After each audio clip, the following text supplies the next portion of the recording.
السلام عليكم ورحمة الله تعالى وبركاته. بسم الله الرحمن الرحيم. الحمد لله رب العالمين. اللهم صل على سيدنا محمد وعلى آل سيدنا ومولانا മുഹമ്മദ്. നമ്മൾ അസ കാത എന്നുള്ള പാഠം പറഞ്ഞത് അവസാനമായിട്ട്. അപ്പോൾ അസ കാതയും ഇതുപോലെയാണ്, കാന ലൈസയെ പോലെയാണ്. ഇസ്മിനിക്ക് റഫ് ചെയ്യും, അതുപോലെ തന്നെ ഖബറിനിക്ക് നസ്ബും ചെയ്യും. പിന്നെ അതുപോലെ അതിൻ്റെ കൂട്ടത്തിൽ പറഞ്ഞു ഇതിൻ്റെയൊക്കെ ഖബർ എന്തായിരിക്കും? ഫീല് മുലാരി മുസ്തഖബിലായിരിക്കും, ഫീലും മുലാരി ആയിരിക്കും അഥവാ മുസ്തഖബിലായിരിക്കും. അതിൻ്റെ കൂടെ അന്ന ഉണ്ടാവുകയും ചെയ്യും എന്ന് പറഞ്ഞു. ഓക്കെ, അന്ന എവിടെ ഉണ്ടാവും? അസയിലുണ്ടാവും. അസയിൽ അന്ന വരും, എന്നാൽ കാതയിൽ അന്നില്ലാതെ ഫീല് മുലാരി മാത്രം വരും എന്നൊക്കെയാണ് പറഞ്ഞത്. അപ്പോൾ നിയമത്തിൽ അസയുടെ ഖബറിൽ അന്ന വരിക, കാതയുടെ ഖബറിൽ അന്ന വരാതിരിക്കുക എന്നുള്ളതാണ്. ഇനി ഇതിൽ ചെറിയൊരു മാറ്റം, ഫസ്ലുൻ, ഇതൊരു ഫസ്ലാണ്. വയജൂസുലി ഷാഇരി, കവിക്ക് പറ്റുന്നതാണ്. കാരണം കവിതയൊക്കെ പാടുന്ന ആളുകൾക്ക് പറ്റുന്നതാണ്, കവികൾക്ക് പറ്റുന്നതാണ്.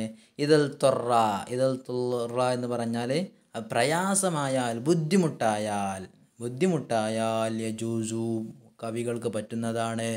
എന്തിന്? അൻ യഹ്ദഫ അന്നിനെ കളയാൻ പറ്റും. മിൻ ഖബരി അസയുടെ ഖബറിൽ നിന്നും അന്നിനെ പ്രയാസമുണ്ടെങ്കിൽ കളയാൻ പറ്റും എന്നാണ് പറഞ്ഞത്. അൻ യഹ്ദഫൻ, അന്നിനെ കളയൽ.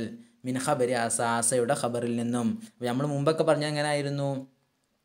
അസ സൈദുൻ അൻ യഫ്അല എന്നായിരുന്നു. അപ്പോൾ ഇനി ഇങ്ങനെ ഇതിപ്പോൾ സിമ്പിളായിട്ട് പറഞ്ഞത് കൊണ്ട് ഇനി കവികൾക്ക് എന്ത് പറയണം? അങ്ങനെ പറയൽ പ്രയാസമാണെങ്കിൽ അന്നിനെ ഒഴിവാക്കാൻ പറ്റും. സാഹചര്യത്തിന് ഒപ്പിക്കണമെന്നുണ്ടെങ്കിൽ, വസനും കാര്യങ്ങളൊക്കെ ഒപ്പിക്കണമെന്നുണ്ടെങ്കിൽ പ്രയാസമാകുന്ന അവസരത്തിൽ അന്നിനെ അസയുടെ ഖബറിൽ നിന്നും കളയാൻ പറ്റും. അതുപോലെ തന്നെ മറ്റേതും പറ്റും, കാതയുടെ ഖബറിൽ അന്നിനെ കടത്താനും പറ്റും. ഫി ഖബരി കാത, കാതയുടെ ഖബറിൽ അന്നിനെ പ്രവേശിപ്പിക്കാനും പറ്റും. ഓക്കെ, അന്നിനെ അവർ ഹദഫ് ചെയ്യുക, കവികൾക്ക് ഹദഫ് ചെയ്യാം, ഒഴിവാക്കാം. മിൻ ഖബരി അസയുടെ ഖബറിൽ നിന്നും. അതുപോലെ തന്നെ വായുദ്ഖിലഹ, കവിക്ക് അന്നിനെ പ്രവേശിപ്പിക്കാനും പറ്റും. ഫി ഖബരി കാത, കാതയുടെ ഖബറിൽ. കാതയുടെ ഖബറിൽ നമ്മൾ ഇതുവരെ പറഞ്ഞത് അന്ന് വരാതെയാണ് വരിക എന്നാണ്. എന്നാൽ അത് കവികൾക്ക് അവരുടെ കാര്യങ്ങൾക്ക് ഒപ്പിച്ച് പറയാൻ വേണ്ടിയാണെങ്കിൽ അന്നിനെ അതിലേക്ക് പ്രവേശിപ്പിക്കാനും പറ്റും. അസയുടെ ഖബറിൽ നിന്ന് അന്നിനെ കളയാനും പറ്റുന്നതാണ്. ഖലശായിർ ഹുദ്ബത്ത് ബിൻ ഖശ്റം എന്ന ഒരു കവി. ഓക്കെ, ഖലശായിർ, ആ ഷായിർ പറയുകയാണ്, അസല്ലാഹു യുഗ്നി അൻ ബിലാദ ബിനി ഖാദിമി ബിമുൻഹമിരിൻ ജൗനി റബാബി സകൂബി എന്നാണ് ആ കവി പാടിയത്. ഓക്കെ, ഇത് എന്തിനുള്ള ഉദാഹരണമാണ്? അസയുടെ ഖബറിൽ അന്ന് വരാത്തതിൻ്റെ ഉദാഹരണം. ഓക്കെ, അസയുടെ ഖബറിൽ അന്ന് വരലാണ് കൂടുതലെന്ന് പറഞ്ഞു.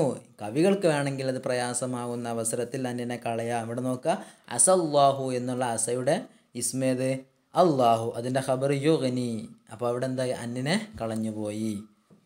അതുപോലെ തന്നെ വഖാല റുഅബ എന്നൊരു മറ്റൊരു കവി പറയുന്നു, റസമുൻ അഫാ മിൻ ബഅദി മാ ഖാദിൻ മഹാ ഖദ് കാദ മിൻ തൂലിൽ ബിലാ അൻ യമസ്സഹ എന്ന് പറഞ്ഞത്. ആ കവി പറയുന്നത് ഇതെന്തിനുള്ള ഉദാഹരണമാണ്? കാതയുടെ ഖബറിൽ അന്ന് കടന്നതിന് ഉദാഹരണം. കാതയുടെ ഖബറിൽ അന്ന് വരാതെയാണ് കൂടുതൽ വരിക എന്നാണ് നമ്മൾ പഠിച്ചത്. കവികൾക്ക് വേണമെങ്കിൽ അവർക്ക് അവരുടെ നിയമത്തിനനുസരിച്ച് പ്രയാസമാകുന്നതിൽ തുറ എന്നാണ്. പ്രയാസമായാൽ, ലറൂറത്തായാൽ, ബുദ്ധിമുട്ടായാൽ എന്നാണ്. അവിടെ അന്നിനെ കടത്താൻ പറ്റും. കാതയുടെ ഖബറായ അൻ യമസ്സഹ എന്നതിൽ അന്നിനെ കടത്തിയിരിക്കുന്നു. ഇതാണ് മൊത്തത്തിൽ പറയുന്നത്. ഇനി നമുക്ക് കവിതയുടെ അർത്ഥം മനസ്സിലാക്കണമല്ലോ. അസല്ലാഹു, അള്ളാഹു ആയേക്കാം, യുഗ്നി എന്ന് പറഞ്ഞാൽ യുഗ്നീനി എന്നാണ് അവിടെ യഥാർത്ഥത്തിലുള്ളത്. എന്നെ ഐശ്വര്യമാക്കുന്നവനായേക്കാം. എന്ത്? അൻ ബിലാദ ബിനി ഖാദിമി, ബിലാദ് ബിൻ ഖാദിം എന്ന് പറഞ്ഞാൽ ഇബിൻ ഖാദിമിൻ്റെ നാട്ടിൽ നിന്നും എന്നെ ഐശ്വര്യമാക്കിയേക്കാം. അവിടെ ഇല്ലാത്തൊരു കാര്യം കൊണ്ട് ഈ നാട്ടിൽ വെച്ച് എന്നെ ഐശ്വര്യമാക്കിയേക്കാം. അൻ ബിലാദ് ബിൻ ഖാദിമി, ഇബിൻ ഖാദിമിൻ്റെ നാട്ടിൽ നിന്നും എന്നെ ഐശ്വര്യമാക്കിയേക്കാം. എന്തുകൊണ്ട്? ബിമുൻഹമിരിൻ, മുൻഹമിർ എന്ന് പറഞ്ഞാൽ അൽ മത്തറുൽ കസീർ എന്ന് പറയും, അധികരിച്ച മഴകൾ കൊണ്ട് എന്നെ ഐശ്വര്യമാക്കിയേക്കാം. അതുപോലെ തന്നെ ജൗനി റബാബ്, ജൗനി എന്ന് പറഞ്ഞാൽ കറുത്ത ജൗൻ പറഞ്ഞാൽ കറുപ്പ്, അൽ അസ്വദ്. റബാബ് പറഞ്ഞാൽ മേഘം. അപ്പോൾ കറുത്ത മേഘങ്ങളുള്ള ശക്തമായ മഴയുള്ള സകൂബി എന്ന് പറഞ്ഞാൽ കോരിച്ചെരിയുന്ന അർത്ഥം.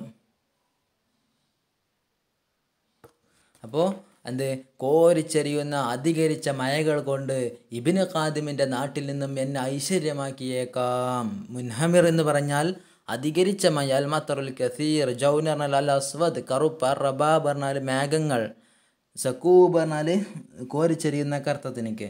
അപ്പോൾ ഹസയുടെ ഖബറിൽ അന്ന് കടന്നില്ല എന്നാണ് ഉദാഹരണത്തിൽ എന്നുള്ള ഷാഹിദ്. അതിൻ്റെ തെളിവ് അതാണ് കേട്ടോ. അതിന് വന്നതാണ് ഈ ബൈത്ത്. കവി പാടിയത് ഏത് കവി? ഹുദ്ബത്ത് ബിൻ ഹഷ്റം എന്ന കവി പാടിയതാണ് അത് കേട്ടോ. ഓക്കെ, ഇവിടുത്തെ ഇതെന്താണ്? ഇസ്കാത്തു അൻ ഫി ഖബരി അസ, അസയുടെ ഖബറിൽ അന്ന് കളഞ്ഞിരിക്കുന്നു എന്നുള്ളതാണ്. അൻ ബിലാദ ബിൻ ഖാദിമി, ഇബ്നു ഖാദിമിൻ്റെ നാട്ടിൽ നിന്നും നാടിനെ തൊട്ട് എന്നെ ഐശ്വര്യമാക്കിയ കമ്പി മുൻഹാമിരിൻ, അധികരിച്ച മഴ കൊണ്ട്. ആ അധികരിച്ച മഴ ജൗനിർ റബാബ്, കറുത്ത മേഘങ്ങളുള്ള, സകൂബ് കോരിച്ചെരിയുന്ന കറുത്ത മേഘങ്ങൾക്ക് ശേഷം ശക്തമായ മഴകൾ പെയ്യുന്ന അവിടെ മഴകൾ കൊണ്ട് ഇബ്നു ഖാദിമിൻ്റെ നാട്ടിനേക്കാളും എന്നെ ഇവിടെ ഐശ്വര്യമാക്കിയേക്കാം എന്നാണ് കവി പറയുന്നത്. അതുപോലെ തന്നെ രണ്ടാമത്തെ കവി ഖാല റൂബ എന്ന കവി പറയുകയാണ് റസുമുൻ, ഇതൊക്കെ അടയാളങ്ങളാണ്. റസുമുൻ അടയാളങ്ങളാണെന്ന് പറഞ്ഞാൽ നമുക്കറിയാം എന്ത്, ഒരു കാലത്ത് ഒരുപാട് ആളുകൾ ഒരു നാട്ടിൽ താമസിച്ചു, പിന്നെ അവിടെ നിന്ന് അവർ ഉപേക്ഷിച്ച് പോയി, അല്ലെങ്കിൽ വല്ല എന്തെങ്കിലും എന്താ പറയുക മഴക്കാലത്തൊക്കെ വന്ന് എന്തെങ്കിലും തൂഫാൻ വെള്ളപ്പൊക്കമൊക്കെ വന്ന് നശിച്ചു പോയാൽ അതിന് ബാക്കിയാകുന്ന അവശിഷ്ടങ്ങളൊക്കെ ഉണ്ടാകുമല്ലോ. അതുപോലെ തന്നെ വീട് ഉപേക്ഷിച്ച് പോയാൽ പിന്നെ ഒരുപാട് കാലങ്ങൾക്ക് ശേഷം തിരിച്ചു വരുമ്പോൾ അറബി സാഹിത്യത്തിൻ്റെ ഒരു ഭാഗമാണ് പഴയ വീട് നിൽക്കുന്ന ആ ബാക്കി കോലുണ്ടല്ലോ, അതിനൊക്കെ റസ്മ അടയാളങ്ങൾ എന്നൊക്കെ അർത്ഥം, അവശേഷിപ്പുകൾ എന്നൊക്കെ. അഫ മിൻ ബഅദി മാ ഖദിൻ മഹ, അഫ അതൊക്കെ മാഞ്ഞു പോയിരിക്കുന്നു. മിൻ ബഅദി മാ ഖദിൻ മഹ, മാഞ്ഞു പോയ ശേഷം വീണ്ടും മാഞ്ഞു പോയിരിക്കുന്നു. അപ്പോൾ പറ്റ മാഞ്ഞു പോയിരിക്കുന്ന അടയാളങ്ങൾ. ഖദ് ഖാദ മിൻ തൂലിൽ ബിലാ അൻ യമസ്സഹ എന്നാ പറഞ്ഞത്. മസഹ എന്ന് പറഞ്ഞാലും അഫയുടെ അർത്ഥം തന്നെ. അഫ യഅഫു, മഹ യംഹു എന്ന് പറഞ്ഞ പോലെ തന്നെ അഫ യഅഫു എന്ന് പറഞ്ഞാൽ മാഞ്ഞു പോവുക, ഇല്ലാതെ ആയിത്തീരുക എന്നർത്ഥം. കത് കാത അത് കത് കാത അത് അടുത്തിരിക്കുന്നു. മിൻ തൂലിൽ ബില, തൂൽ നീണ്ട, അൽ ബില എന്ന് പറഞ്ഞാൽ നുരുമ്പൽ. അപ്പം നീണ്ട നുരുമ്പലിനാൽ അത് അടുത്തിരിക്കുന്നു. അൻ യമസ്സഹ അത് മാഞ്ഞു പോകാൻ അത് അടുത്തിരിക്കുന്നു. മഹസ എന്താ മസഹ എന്ന് പറഞ്ഞാൽ എന്താണ്? അഫ എന്നർത്ഥം തന്നെ, മാഞ്ഞു പോവുക, ഇല്ലാതായി തീരുക. അപ്പോൾ കത് കാത അത് അടുത്തിരിക്കുന്നു. മിൻ തൂലിൽ ബില നീണ്ട നുരുമ്പലിനാൽ. അപ്പോൾ അധികരിച്ച് നിൽക്കുന്ന ആ നുരുമ്പലിനാൽ അത് അടുത്തിരിക്കുന്നു. അന്യമസ്വഹ അത് മാഞ്ഞു പോവാൻ അടുത്തിരിക്കുന്നു. അപ്പം അത്രയും എന്തായിട്ടുണ്ട്? നുരുമ്പി അതൊക്കെ അവശേഷിപ്പുകളൊക്കെ ഇല്ലാതെ മാഞ്ഞു പോയിട്ടുണ്ട് എന്നാണ് കവി ഇതുകൊണ്ട് ഉദ്ദേശിക്കുന്നത്. ഒരു സാഹിത്യത്തിൻ്റെ മറ്റൊരു മേഖലയാണ് എന്ത്, നമ്മളൊരു കാര്യത്തോട് ഉപമിച്ചിട്ട് നബി സല്ലല്ലാഹു അലൈഹി വസല്ലം ഒരു വിശേഷം പറഞ്ഞ സമയത്തൊക്കെ ഉണ്ടല്ലോ, ഒരുപാട് ഒട്ടകങ്ങളോടും നബിയുടെ ഒട്ടകത്തെ മറ്റൊരു വലിയ വിശദമായിട്ട് പറയാനുണ്ട് ആ ഭാഗങ്ങളൊക്കെ പറയണമെങ്കിൽ. അപ്പോൾ അതാണ് എന്ത്, റസ്മുൻ അടയാളങ്ങളാണ്. അഫാ അത് മാഞ്ഞു പോയിരിക്കുന്നു. മിൻ ബഅദി മാ ഖദിൻ മഹ അത് മാഞ്ഞു പോയ ശേഷം വീണ്ടും മാഞ്ഞു പോയിരിക്കുന്നു. കത് കാത അത് അടുത്തിരിക്കുന്നു. മിൻ തൂലിൽ ബില നീണ്ട നുരുമ്പലിനാൽ. നുരുമ്പെന്നറിയില്ല, എന്താ ഇരുമ്പൊക്കെ വസ്ത്രങ്ങളൊക്കെ നുരുമ്പി പോകാതിരിക്കാണ് ബില ബല എന്ന് പറയാട്ടോ. ഓക്കെ, അന്യമസഹ അത് മാഞ്ഞു പോവാൻ. അപ്പോൾ ഇതിൽ മൊത്തത്തിൽ എന്താ പറഞ്ഞത്? അടയാളങ്ങളൊക്കെ മാഞ്ഞു പോയ ശേഷം വീണ്ടും മാഞ്ഞു പോയിരിക്കുന്നു, മാഞ്ഞു പോയിരിക്കുന്നു, ഒന്നും അവശേഷിക്കുന്നില്ല എന്നൊരു ആശയം കിട്ടാനാണ് കവിയോട് പറയുന്നത്.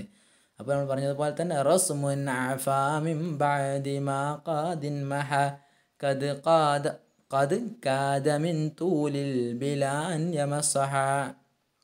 ഇവിടെ എന്താണ്? ഇവിടെ കാദയുടെ ഖബറിൽ അന്ന് വന്നു. കാദയുടെ ഖബറിൽ അന്ന് വരാതിരിക്കലാണ് കൂടുതൽ. മുളാരിയ ഫീലിനൊപ്പം അന്ന് വരാതിരിക്കലാണ് കൂടുതൽ.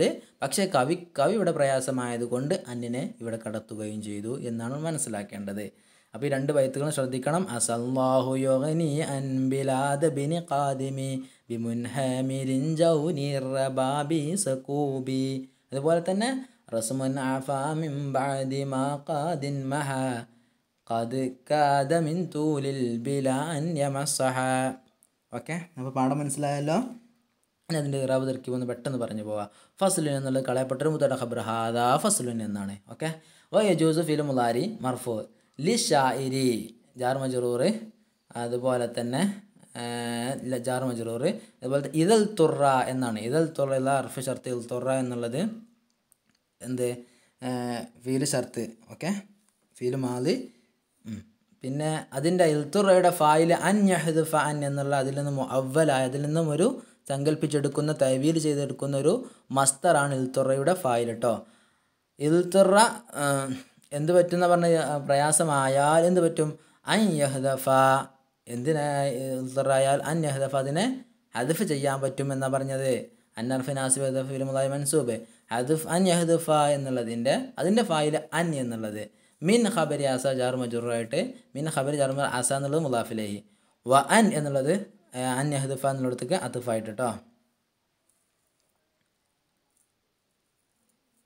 പിന്നെ യദ്ഖുല ഫിൽ മുളാരി മൻസൂബ് ഹ എന്നുള്ളത് മഫ്ഊല്, ളമീർ ഫായില് യുദ്ഖില എന്നാണ്, ആ കവി പ്രവേശിപ്പിക്കുക എന്നർത്ഥം. ഫി ഖബരി കാദ ഹ എന്നുള്ളത് മഫ്ഊലാണ് കേട്ടോ. ഫി ഖബരി കാദ എന്നുള്ള ജാർ മജ്റൂർ സിഫത്തായിട്ട് കാദ മുലാഫിലേഹി. ഖാല ഫീല് അശ്ശാഇറു ഫായില്, അസ ഫീല്, അല്ലാഹു എന്നുള്ളത് അസയുടെ ഇസ്മ്, യുഗ്നി എന്നുള്ളത് അസയുടെ ഖബർ. ഓക്കെ, ഫീല് മുളാരി ഖബർ. അൻ ബിലാദ് ബിൻ ഖാദിമി ജാർ മജ്റൂർ തഅല്ലുഖ് യുഗ്നിനോട് തന്നെ. പിന്നെ ബിലാദി എന്നുള്ളതിൻ്റെ മുലാഫിലേയാണ് ഇബിനി, അതിൻ്റെ മുലാഫിലേയാണ് ഖാദിമി എന്നുള്ളത് കേട്ടോ. ബി മുൻഹാമിരിൻ എന്നുള്ളത് ജാർ മജ്റൂർ തഅല്ലുഖ് യുഗ്നിനോട് കേട്ടോ. പിന്നെ ജൗനി റബാബി അല്ലെങ്കിൽ ഇലാഫത്ത് ഇത് പറയണ റബാബി അതിലേക്കും സുക്കൂബ് അതിൻ്റെ സിഫത്തായിട്ട്. ഓക്കെ, സക്കൂബ് അതിൻ്റെ സിഫത്തായിട്ട്. പിന്നെ വക്കാല റൂബ എന്നുള്ളത് ഫീല്, അതുപോലെ തന്നെ ഫായില്. ആ കാല ഷായർ എന്നുള്ളത് ആ മുമ്പുണ്ടല്ലോ, അത് കാലയുടെ മക്കൂൽ എന്താണ്? ഈ കവിതകളാണ്, ഈ വരികളാണ്. അതുപോലെ ഇവിടെ കാല റൂബ എന്നുള്ള കാല ഫീല് റൂബ ഫായില്, അതിൻ്റെ മക്കൂൽ ഏതാണ്? റസ്മുൻ ആഫ എന്ന് തുടങ്ങുന്ന വരികളാണ്. റസ്മുൻ എന്നുള്ള മുബത്തദ, പിന്നെ ആഫ മിംബാദി മാ ഖദിൻ മഹ എന്നുള്ളത് മാഞ്ഞു പോയിരിക്കുന്നു എന്നല്ലേ. അപ്പോൾ മുബത്തയുടെ ഖബർ അസ, അടയാളങ്ങളൊക്കെ മാഞ്ഞു പോയിരിക്കുന്നു എന്നർത്ഥം. എനിക്ക് മിംബാദി ജാർ മജ്റൂർ തൽകാഫയോട് മാ ഖദിൻ മഹ, മാ മൗസൂല ഖദിൻ മഹ എന്നുള്ളത് അതിൻ്റെ സിലയായിട്ട്. പിന്നെ ഖദ് തൗക്കീദിന് വന്നത് ഇൻമഹ ഫിൽ മാലി മബിനി, അതുപോലെ തന്നെ ഖദ് എന്നുള്ളത് തൗക്കീദിന് കാദ എന്നുള്ളത് ഫീല്, അതിൻ്റെ മിൻ തൂലിൽ ബിൽ അതിൻ്റെ എന്ത് ഇസ്മ്, അവിടുത്തെ ലമീർ ഇസ്മ്. അൻ എമസ്സഹ എന്നുള്ളത് കാദയുടെ ഖബർ കേട്ടോ. മിൻ തൂലിൽ ബില എന്നുള്ള ജാർ മജ്റൂർ സിഫത്തായിട്ട്, ബില എന്നുള്ളത് തൂലിൻ്റെ മുലാഫിലേഹി ആയിട്ടും. ഓക്കെ, അൻ എമസ്സഹ കാദയുടെ ഖബർ. അപ്പോൾ ഇത്ര നമ്മൾ പാഠം പറയാനുള്ളത്. മനസ്സിലായി എന്ന് വിചാരിക്കുന്നു. സംശയങ്ങളുണ്ടെങ്കിൽ ചോദിക്കുക. പിന്നെ അതിലെ അനിശ്ചിതകൾ നമുക്ക് നോക്കാം.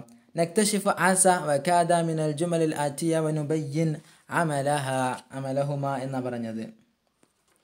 ഇവിടെ നമ്മൾ എന്ത് ചെയ്യണം? ഇതിലെ കാദ അസ അതിൻ്റെ അമല് എന്താന്ന് വ്യക്തമാക്കണം.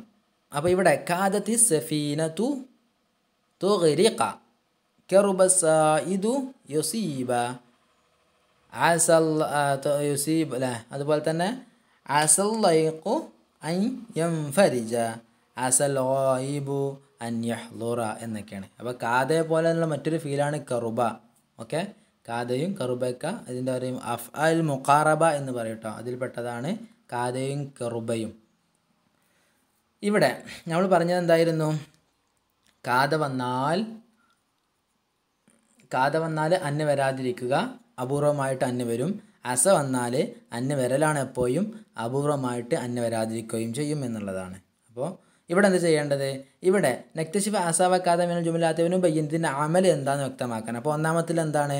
ആ സഫീനത്ത് കാദയുടെ അവൻ എന്താണ്? സഫീനത്തിനേക്ക് അതെന്ത് ചെയ്തു?